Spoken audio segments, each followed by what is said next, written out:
27 for Life sur radio27.be. Rebonjour à toutes et à tous et bienvenue dans cette nouvelle séquence radio de notre marathon 27 for Life. Pour les 30 minutes à venir, j'aurai le plaisir de partager l'antenne avec Aurélie de chez Information. Salut Aurélie, comment ça va ? Bonjour Annabelle, écoute, ça va très bien, merci. Alors comme le temps nous est compté, comme toujours, on ne va pas trop perdre de temps. Aurélie, qui est-ce qu'on accueille aujourd'hui dans le studio ? Eh bien cet après-midi, nous recevons 2 membres du mouvement des Gilets jaunes. Bienvenue parmi nous, Stéphane et Mako. Bonjour. Bonjour. Alors ça va, ça a été pour venir jusqu'ici ? Oui, parfait. Mais je viens pour la Ligue des familles. Hein. Oui, tout à fait. Oui, alors petite blague privée, parce qu'en fait, je connais Mako d'un passé antérieur, donc voilà.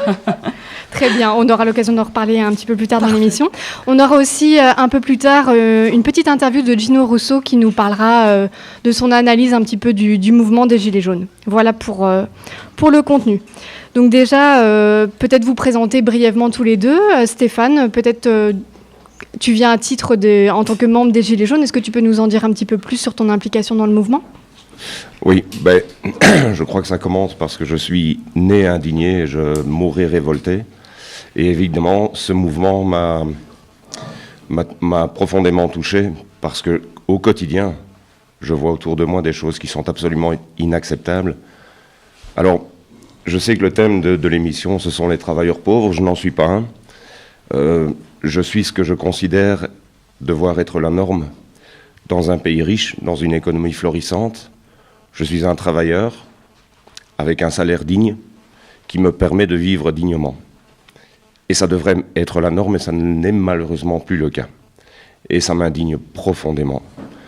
Et donc, à ce titre, ce mouvement, j'y ai participé, j'ai été manifesté, j'ai été arrêté, j'ai été maintenu en détention dans des conditions qui sont intolérables et inacceptables. Mais bon, comme à peu près 450 personnes avec moi.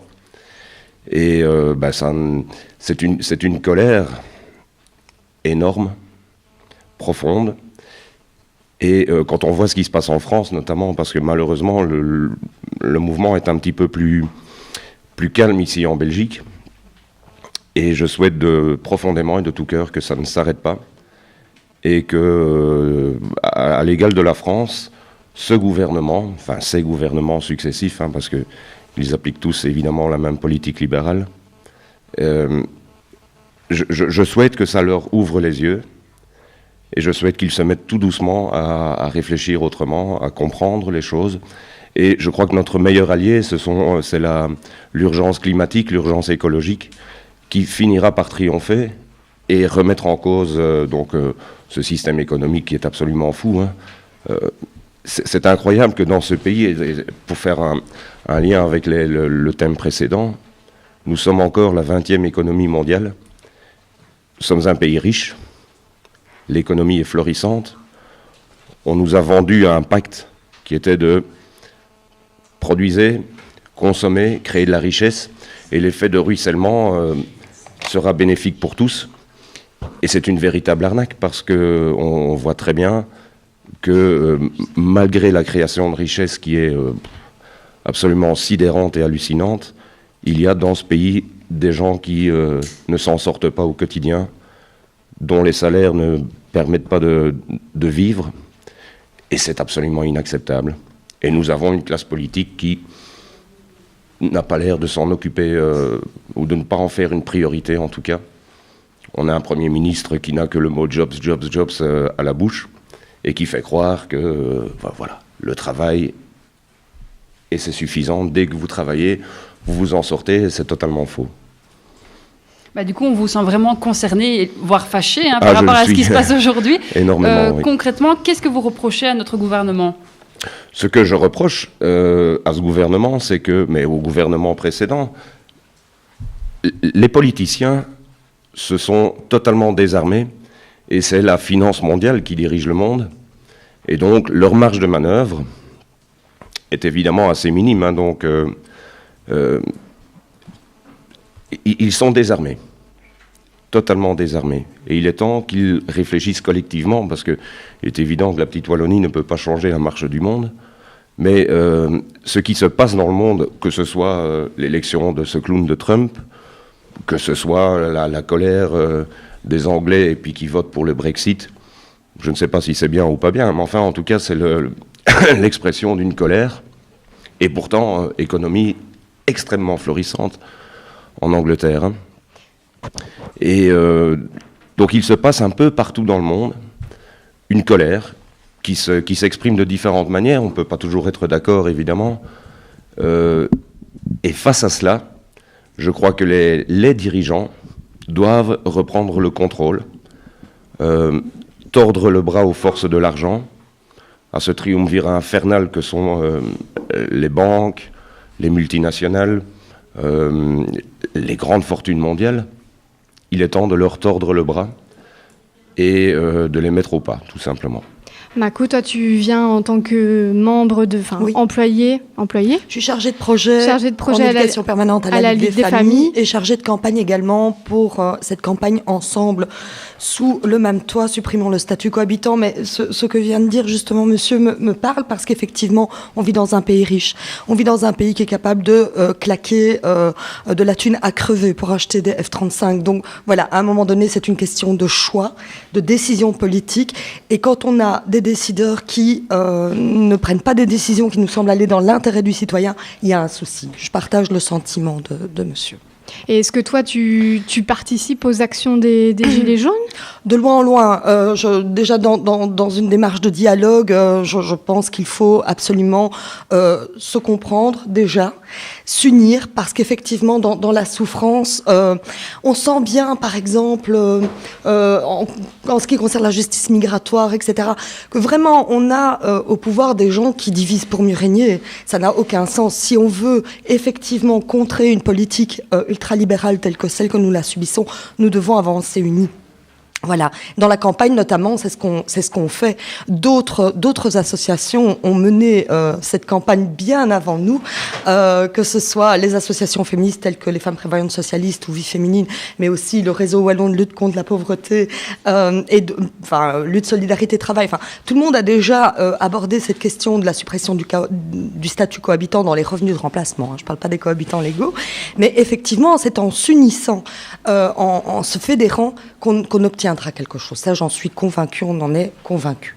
Alors, on a un petit commentaire de la part de Patrick qui nous dit « Mais comment est-ce qu'on explique finalement qu'il y ait aussi peu de suivi du mouvement des Gilets jaunes en Belgique ?» On voit qu'en France, ça a quand même été assez suivi. Ils ont été largement entendus. Ils ont eu plus ou moins ce qu'ils voulaient, même si le mouvement continue, mais bon, est quand même affaibli. En Belgique, bon voilà, on parle de centaines de personnes. C'est quand même pas encore la révolution chez nous. Comment vous expliquez ça ? Je le constate, ça me désole.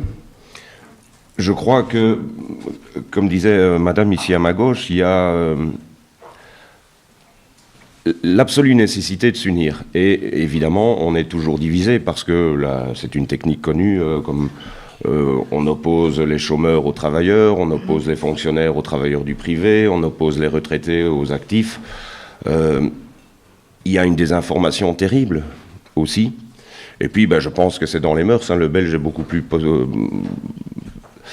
est moins engagé politiquement que l'est la France. C'est lié, je crois, à notre système électoral, hein, parce qu'on se rend bien compte que l'on vote à gauche, à droite, au milieu, au centre, au final, il s'arrange. Et il n'y a aucune différence. C'est pas aussi clivant qu'en France. En France, le gagnant avec 50,1% rafle la mise. Et donc, c'est beaucoup plus clivant qu'en Belgique. Voilà, ça me désole, évidemment. Je ne l'explique pas, je le constate. Mako, tu souhaitais dire quelque chose ? Oui, dans ce mouvement des Gilets jaunes, je constate notamment une vraie volonté de tendre vers une démocratie plus participative. Alors, ce sont des gens qui se sont peut-être démobilisés de la politique, qui se sont désintéressés de la politique, mais parce que la politique ne s'intéressait pas à eux. Et aujourd'hui, voir ces personnes reprendre place dans l'espace public, même s'ils sont moins nombreux qu'en France, c'est pas grave. C'est déjà énorme. Voilà. Et le mouvement, comment vous voyez les choses ? Il va continuer ? Ça va grossir ? Comment vous voyez ça, chacun ? En tout cas, il se nourrit d'une colère, et cette colère ne va pas disparaître du jour au lendemain. La réponse politique à donner à cette colère, comme encore une fois, comme notre système électoral est ainsi fait, bon, ici, feu le Premier ministre Charles Michel, mais on sait bien, il n'y a pas grand-chose à attendre du monde politique.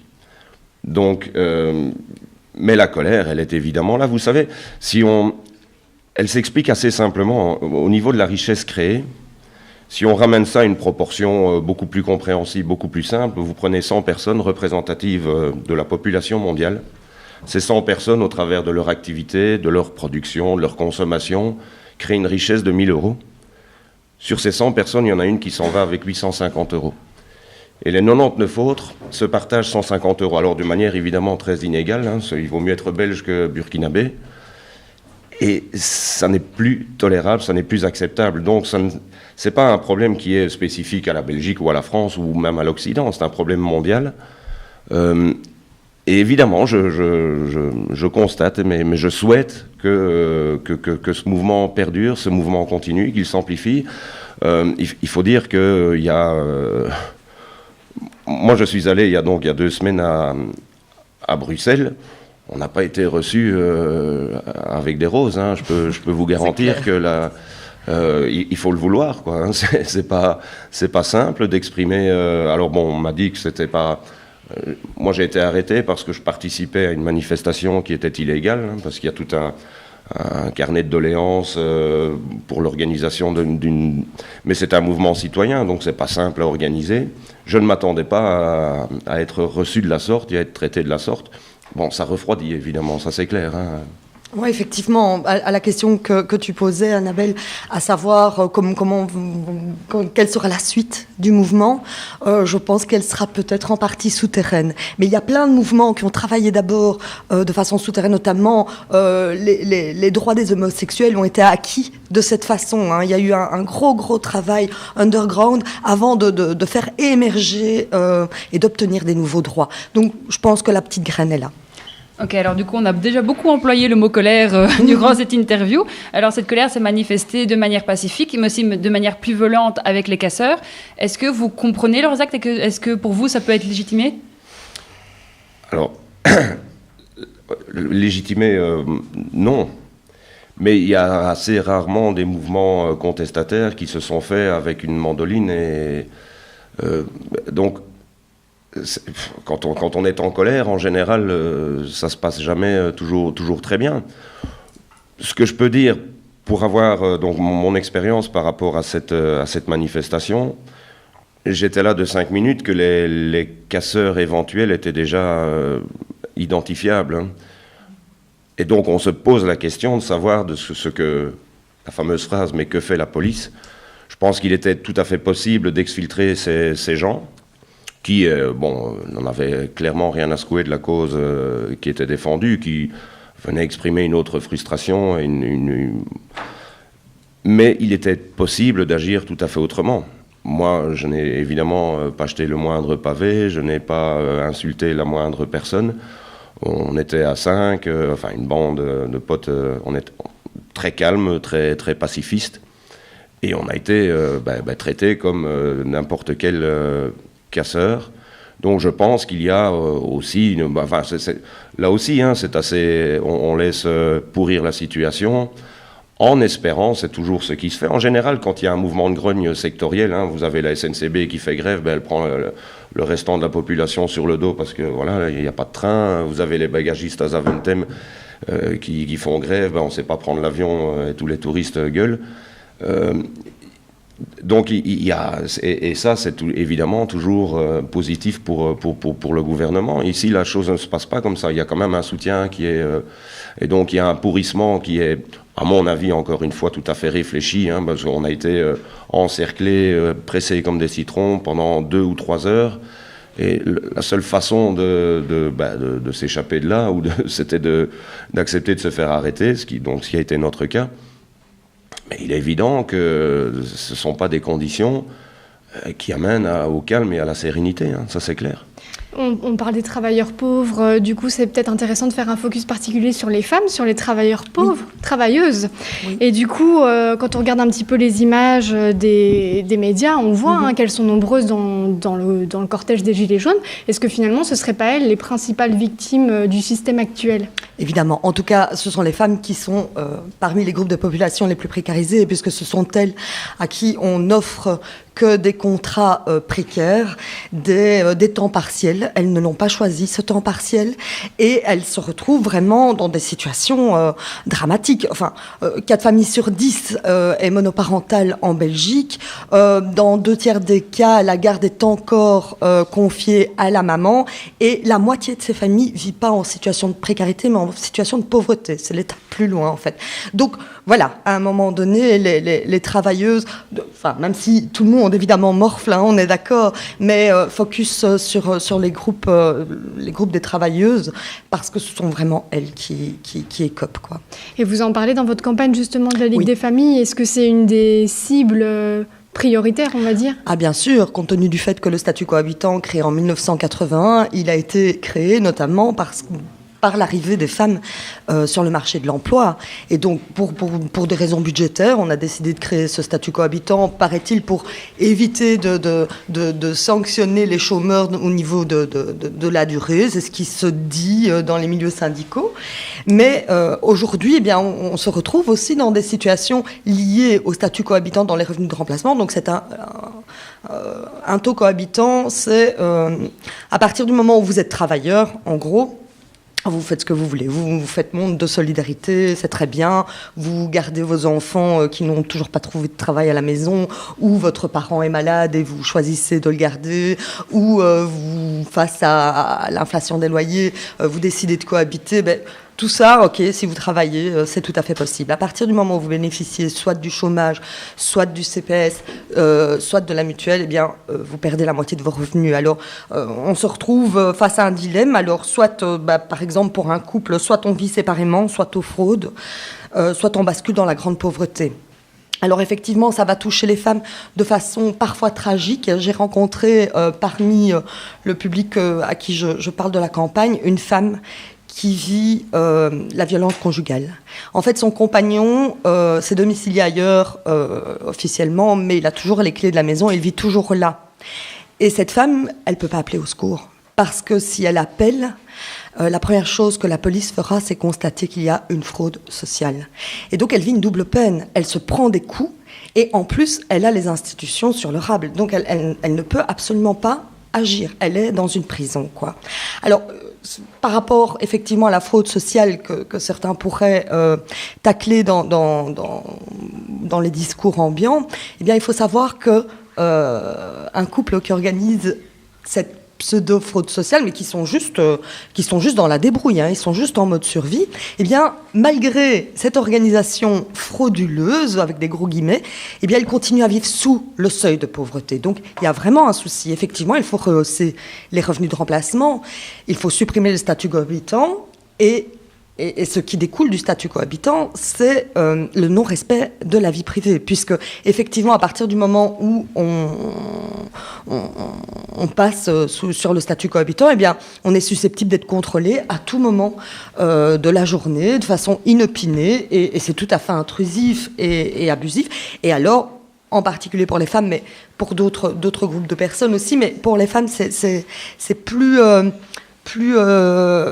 conséquent, c'est la liberté de choix. On ne peut pas faire des libertés, on ne peut pas choisir librement avec qui on veut vivre, avec qui on décide d'accueillir. Donc voilà, ce statut cohabitant pour nous pose problème. Et avec la campagne Ensemble sous le même toit, nous souhaitons faire réfléchir les citoyens autour de ce statut qui pourrait frapper tout le monde. Tout le monde pourrait être concerné, mais également faire réfléchir les décideurs, puisque normalement on a un agenda électoral prévu pour le 26 mai, mais il est possible, voilà, qu'il soit légèrement anticipé, on n'en sait rien. Mais donc voilà, les ministres et les secrétaires d'État qui seront en place et dont la fonction touche à la question du statut cohabitant, eh bien nous irons le trouver avec la voix des citoyens qui auront pétitionné avec nous et surtout avec les associations partenaires, quoi. Merci Mako. Le chrono tourne et on va tout de suite écouter la petite interview de Gino Russo qui lui fait un parallèle entre la situation de 1996 avec le mouvement de la Marche Blanche et la situation actuelle des Gilets jaunes. Donc, comme je vous disais, ce qui serait peut-être intéressant dans le cadre de l'émission, c'est de parler pour vous quelle est la ressemblance entre les événements, les marches blanches de 1996 et du coup la colère actuelle des Gilets jaunes. Qu'est-ce que vous y voyez en fait dans ces phénomènes ? J'y vois, oui, une certaine souffrance, et j'y vois le fait que les personnes en souffrance veulent s'exprimer eux-mêmes, ne veulent plus d'intermédiaires parce qu'ils ne se sentent pas représentés par, j'ai envie de dire, spécialistes de l'indignation, je vous dirais ainsi. Mhm. D'accord, ok. Et au niveau de la mobilisation, c'est vrai qu'à l'époque, il y avait eu plusieurs centaines de milliers de personnes qui étaient sorties dans les rues. Mais oui, mais là-bas c'était différent. Disons que les comités blancs et le mouvement blanc étaient créés de la marche blanche. La marche blanche, c'est le citoyen qui l'a demandé.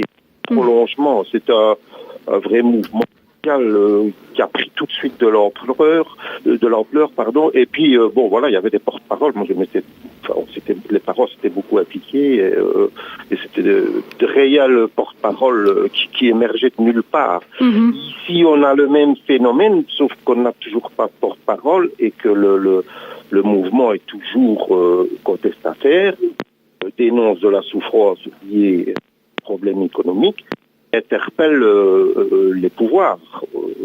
On peut dire qu'à l'époque aussi, on interpellait les pouvoirs, on voulait un changement au niveau justice.